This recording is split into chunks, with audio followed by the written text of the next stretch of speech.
Hello friends, कैसे हैं आप सब। दोस्तों, एक छोटी सी कहानी सुनाती हूँ। एक कौवा था, वो एक जंगल में रहता था और बहुत खुश था।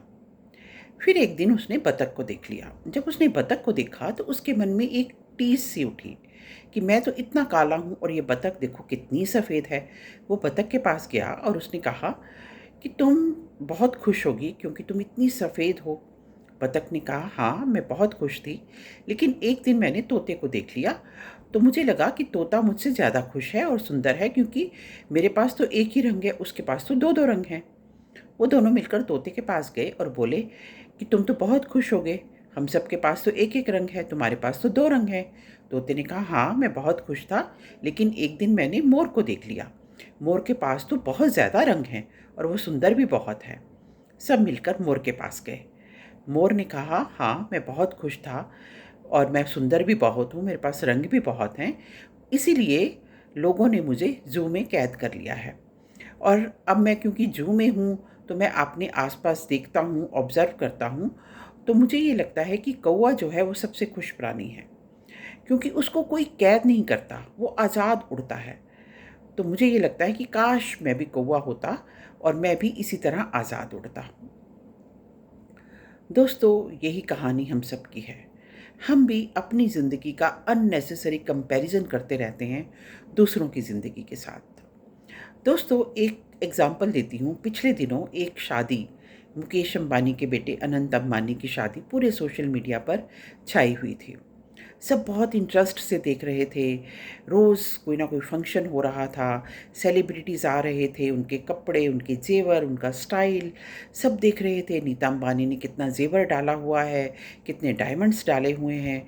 कुछ लोग ट्रोल भी कर रहे थे और कुछ लोग एप्रिशिएट भी कर रहे थे, कुछ लोग कंपैरिजन भी कर रहे थे। और कोई मज़ाक-मज़ाक में ये भी कह रहा था कि काश हम भी इनवाइटेड होते। किसी ने मज़ाक में ये भी लिखा था कि हम नीता अंबानी के पास घूमते रहते, शायद उसका कोई डायमंड गिर जाता, हम उठा लेते और हम अमीर हो जाते। दोस्तों, ये तो रही एक छोटी-सी हल्की-फुल्की बात, लेकिन मुद्दा ये है कि हम कंपेयर करते हैं अपनी लाइफ़ का दूसरों की लाइफ़ के साथ। जो हमारे पास है, हम उसकी वैल्यू नहीं करते। दोस्तों, चमक-दमक की दुनिया, दिखावे की दुनिया, इसके पीछे का सच क्या है, असलियत क्या है, ये शायद हमें नहीं पता। हम अपनी ज़िंदगी में इतने संतुष्ट हैं, कितने संतुष्ट नहीं हैं, ये हम जानते हैं। इसी तरह जो हम सोचते हैं कि बहुत रिच हैं, उनकी ज़िंदगी में बहुत पैसा है, बड़ी-बड़ी गाड़ियों में घूम रहे हैं, शायद वो बहुत खुश होंगे। लेकिन दोस्तों, असलियत कोई नहीं जानता। खुशी कहते हैं ना, मन की खुशी होती है। खुशी वही है जो हमें संतुष्टि देती है। अगर हम अपनी ज़िंदगी में खुश हैं, अपने छोटे से झोंपड़े में भी खुश हैं, तो वो जो खुशी है, वो महलों की खुशियों से कहीं ज़्यादा बढ़कर होती है। कहते हैं ना कि मखमल के गद्दों पर भी नींद नहीं आती, और एक रिक्शे वाला सारा दिन रिक्शा चलाकर खाली ज़मीन पर भी आराम से सो जाता है। कुछ लोगों को सब कुछ मना है खाने के लिए, और गरीब रोटी और प्याज खाकर भी सुख की नींद सोता है। तो दोस्तों, मेरा इस कहानी को सुनाने का मकसद यही था कि हम अपनी लाइफ में जो है उसकी वैल्यू करें, उसकी कदर करें, परमपिता परमात्मा का शुक्राना अदा करें और अननेसेसरी कंपैरिजन ना करें, क्योंकि अननेसेसरी कंपैरिजन करने का कोई अंत नहीं है और ये चीज़ हमें कहाँ लेके जाएगी हम खुद भी नहीं जानते।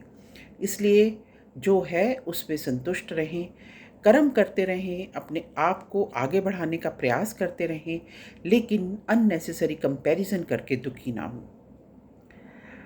दोस्तों, मेरा ये विचार क्या आपको अच्छा लगा? अगर अच्छा लगा तो वीडियो को लाइक कीजिएगा, कमेंट कीजिएगा, चैनल को सब्सक्राइब कीजिएगा।